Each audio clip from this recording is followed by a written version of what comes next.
Hi everyone and welcome back to our page. Today we're tackling one of the most confusing questions we get asked on a regular basis. Do I need a CQC registration for supported living? And honestly, the amount of conflicting information floating around about this is ridiculous. I've spoken to people who've been told by someone on Facebook that they definitely don't need it. Then they've rung their local council and been told they absolutely do need it. Then they've Googled it and found even more confusing answers, so they end up stuck, not knowing whether to start the application or not, sometimes wasting months going around in circles. Today, I'm going to give you the actual answer, not the confusing one you'll find everywhere else. And I'm going to explain exactly how to work out what applies to your situation, specifically because that's what really matters. There's no point me giving you a blanket answer that might not apply to you, is there? All right, so here's the thing that nobody seems to explain properly. CQC registration isn't about supported living as a whole. It's about what they call regulated activities, specifically personal care. So the real question isn't, do I need CQC registration for supported living? The real question is, am I going to be providing personal care? That's what determines everything. Personal care means things like helping someone have a bath or a shower, helping them get dressed, supporting them to eat their meals, administering medication, that sort of hands-on care. And if you're doing that, you're providing regulated activities. And yes, you absolutely need to be registered with CQC, and there's no way around it. But if you're supporting someone with things like budgeting, getting to appointments, maybe doing a bit of cooking together or helping them learn life skills, but you're not doing the hands-on personal care, then technically you don't need CQC registration. The service is unregulated. Now, before you think, brilliant, I'll just do unregulated and skip the whole CQC nightmare. Hold on, because it's not quite that simple. Here's where the whole thing falls apart and gets really frustrating. Even though the regulations are clear, local authorities often aren't. Some councils have decided they want all supported living providers on their books to be CQC registered, regardless of whether they're providing personal care or not. They've basically said, we're not accepting applications from anyone without CQC registration, full stop. Is this technically correct? Probably not. Is it what's happening in real life? Then yes. And if you want to work with these councils, you've got to follow their rules. This creates a really odd situation. You might not legally need CQC registration for what you're doing, but you still can't get any work without it. It's like being told you need a driving license to ride a bicycle. It doesn't really make sense, but if what they're saying, then you're stuck. Now, let's talk about something that's been happening recently that's causing absolute chaos for some providers. And this is important, so pay attention. Let's say you get your CQC registered because your local authority requires it.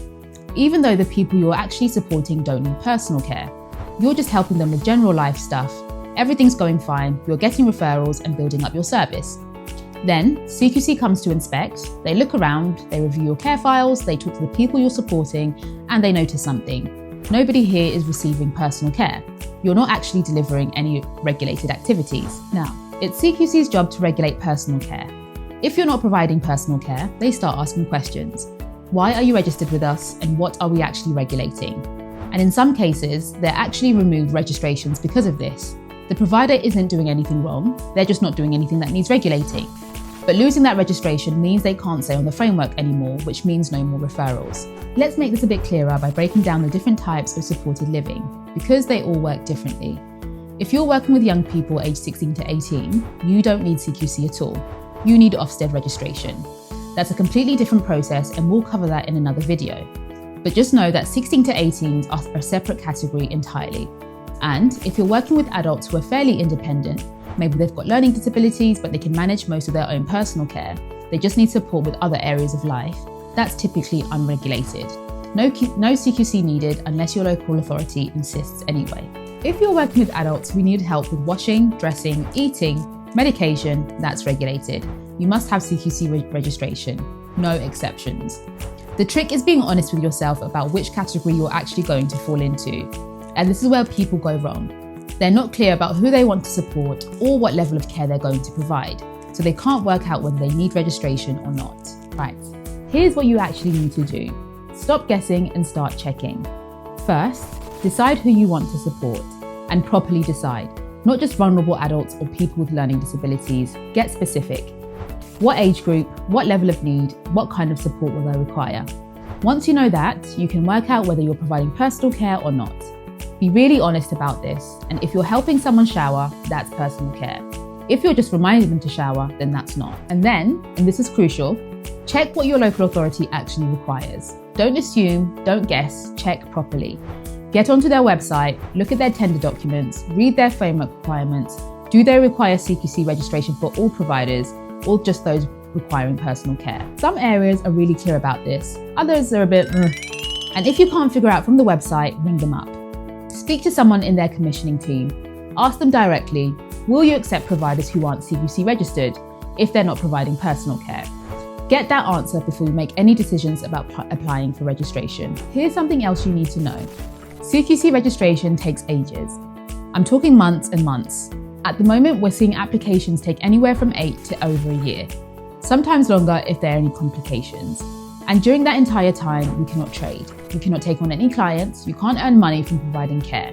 You're just waiting. This means you need funds to live on while you're waiting, either savings or investments or any other income stream.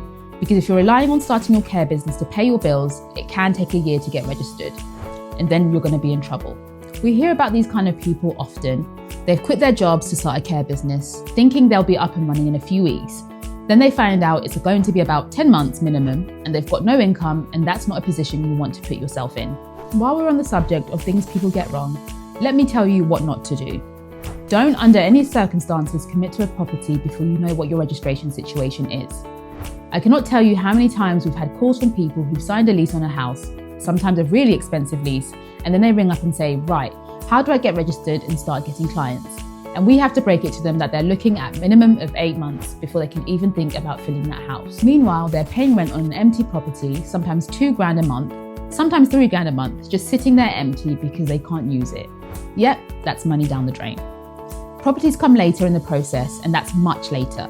Not at the beginning. I know most people get excited and want to find the perfect house, but you've got to be patient.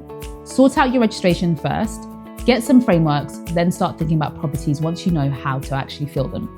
Some people have even heard that you can get registered for domiciliary care first, then add your supported living registration on. The idea was that dom care registration was more straightforward, and once you had it, adding supported living was just a paperwork exercise. But CQC have caught on to this now. These days, if you try and add supported living to a dom care registration, they're probably going to interview you specifically about supported living. And they ask detailed questions. Questions about tenancy structures, about how you separate housing from care provision, about working with housing associations. If you've never actually worked in supported living before, you'll struggle to answer those questions convincingly. So whilst it's not impossible to do that route, it's not the easy workaround it used to be. So how do you actually make this decision? How do you work out what's right for you? Start by thinking what kind of service you actually want to run. Not what someone else you think is easiest or what you think makes the most money. What do you actually want to do and who do you want to help? If you want to support people who have complex needs and require personal care, then that's brilliant. That's a valid choice. You'll need CQC registration, and you'll need to make sure you've got the right experience and the right team around you. If you want to support people who are more independent and just need guidance and encouragement, that's equally valid. You might not need CQC registration, but you'll need to check what your local area requires.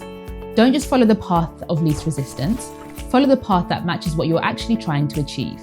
Because if you've set up the wrong type of service just because it seemed easier, you'll end up miserable and probably not very successful. Right, let me give you a quick checklist you can use to work this out. Question 1, who will I be supporting? Get specific about age, needs, and level of independence. Question 2, will they need personal care? Not support personal care, there's a difference. Question 3, what does my local authority require? CQC registration for everyone or just those providing personal care? Question 4, if I need CQC registration, do I have the experience CQC will expect? They won't register you if you've never worked in a care management before. And question 5, do I have the financial resources to wait 8 to 12 months while my application is processed? If you can answer all these questions confidently, you'll know whether you need CQC registration or not, and you'll be able to plan accordingly. Look, we know this is complicated. It shouldn't be this complicated, but it can be. And the consequences of getting it wrong can be really serious. You could waste months applying for registrations you don't need, or worse, you could start operating without registration when you do actually need it, which can land you in serious trouble. And that's where we can help. At CareSync, this is what we do. We help people work exactly out what they need, whether that's CQC registration or not, and we guide them through the whole process. We don't just give you generic advice, we look at your specific situation, your local area, and what you're trying to achieve.